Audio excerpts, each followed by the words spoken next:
Magandang araw mga kaibigan. Bigyan natin ng reaction, opinion itong post ni Joey De Bebre every other day. Isinare niya ang post ng Business Mirror tungkol sa mabilis na aksyon ng Supreme Court doon sa mga petisyon na naisampa sa kanila tungkol sa impeachment case ni VP Sara. Ito, basahin ko ha. Ito muna yung Business Mirror. The Supreme Court is set to tackle today, as I speak, the separate petitions filed by Vice President Sara Duterte and a group of lawyers seeking to stop the mini trial being conducted by the House of Representatives Committee on Justice in connection with the two impeachment complaints filed against the VP. The petitions, which both seek the issuance of a temporary restraining order as immediate relief, have been included in the agenda for today's regular session of the court in Bank.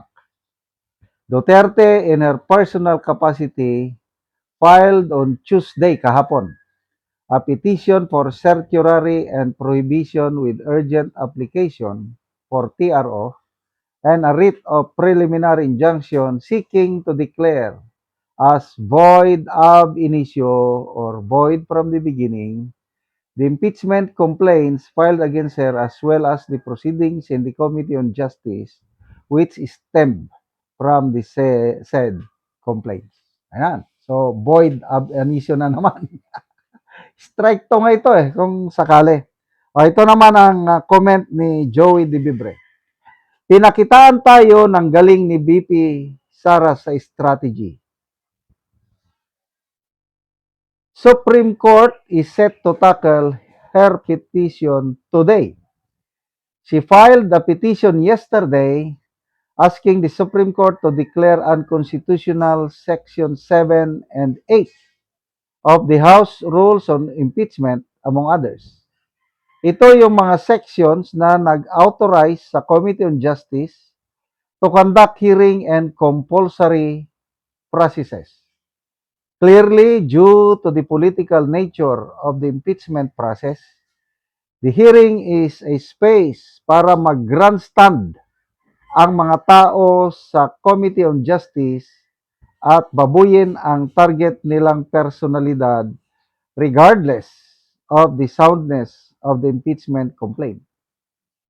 Si Vice President, kaya niya yan lampasan kahit unfair. Pero, paano ang ibang impeachable officers like, say, Supreme Court justices? Now, it is relatively easy for House of Representatives to impeach a Supreme Court justice than an elected official. If a Supreme Court justice is subjected to mini trial, he does not have the same mass push back that BP Inday Sara enjoys simply because justices are never popular. A Supreme Court justice will be humiliated. Will be humiliated in a mini trial setting and injure it more likely than the Vice President. Okay. So, maalala ko nung kay late Chief Justice Corona, talagang kawawa yung tao. Napahiya siya ng gusto kung ano-ano ang mga ipinaratang sa kanya hanggang na-convict siya.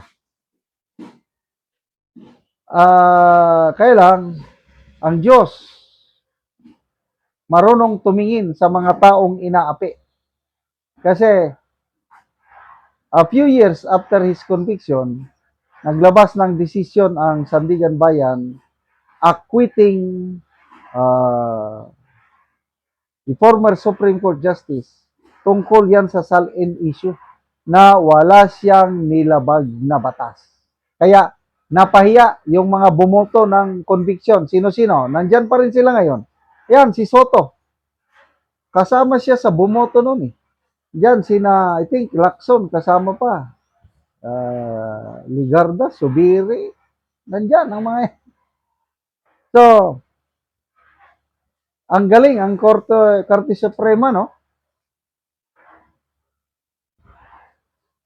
Isang araw lang pagitan, inaksyonan kagad. Ibig sabihin, ang Supreme Court nagmamasid. Sinusubaybayan niya yung mga pangyayari at baka bukas makalawa, meron ng announcement na ang Supreme Court mag-issue na ng temporary restraining order. I-stop muna. Ano kayang? Kasi sa ngayon pa lang, nagsampa si BP Sara ng petition kapon.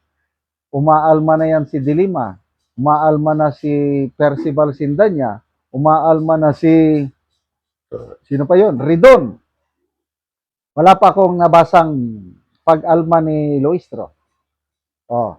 So, salamat po, kagalang-galang na miyembro ng Supreme Court sa mabilis niyong aksyon. Ang ganda yung mga pangyayari sa oral arguments kahapon tungkol naman ito sa budget ng ating bansa. Ang pinaka-the best doon si Senior Associate Justice Marvic Lunen nung inutusan niya ang gobyerno, yung Solicitor General na mag-submit sila ng mga dokumentos, SARO, Special Allotment, Release Order at iba pang mga attachment. Nako, mabubuking na yung mga tinatago nila na mga pundo na kung saan napunta. Example, yung PhilHealth Fund, yung PDIC Fund na 107 billion. Malalaman na natin, I hope isa publiko nilang mga SARO, saan napunta yung mga pera na yon na hindi naman earnings ng gobyerno yun. Pera ng mga GOCC. Tapos ginastos nila kung saan-saan. Kaya, ay nako, ang administrasyong ito, ang daming kaso na naisampa sa Korte Suprema, kaliwat kanan, at ito na.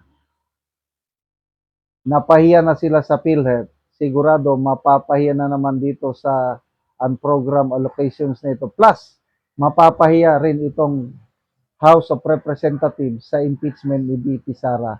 Dahil tingin ko I might be wrong, but tingin ko lang ito, kakatigan ng Korte Suprema ang petisyon na inihain ni BP Sara.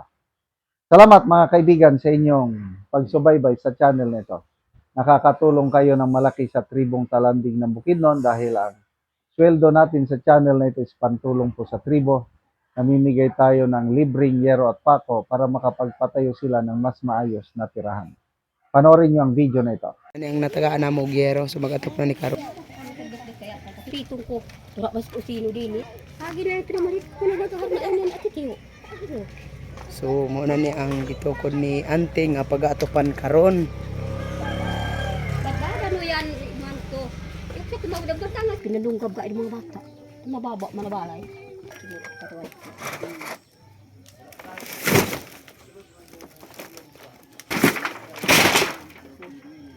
Ang ipanaw ano ko ito So dugay na gid ni ang balay ni ante nga gitukod kay ang silupin nga yang giatop na nga gisi na gyud.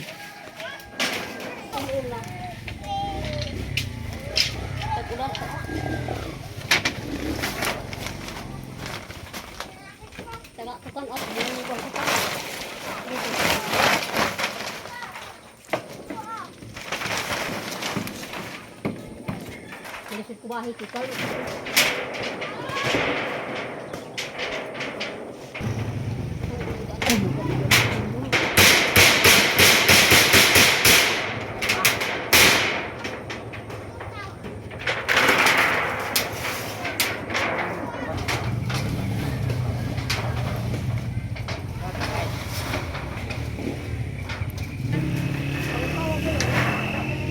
Hoy.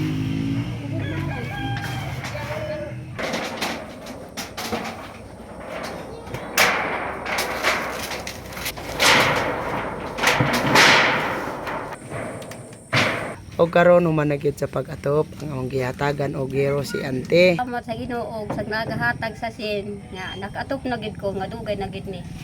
walo na kabulan ni aya na atupin. Ako na yung gimuan. O, so ikaw na ante ani ang nagpatukod sa imong balay, ikaw na ang nagtukod ani. Ako na. O, si auntie daw ang nagpatindog sa iyang balay ani. Hindi naman gud 8 ka bulan, 8 ka bulan sa imong pagpatindog sa imong balay ante, bago pa karon na atupan ni. Bago pa. Pud manggod sa kalisod. Busa aya pa nila atupin kapangayo na mo sa Salamat kayo ante. salamat.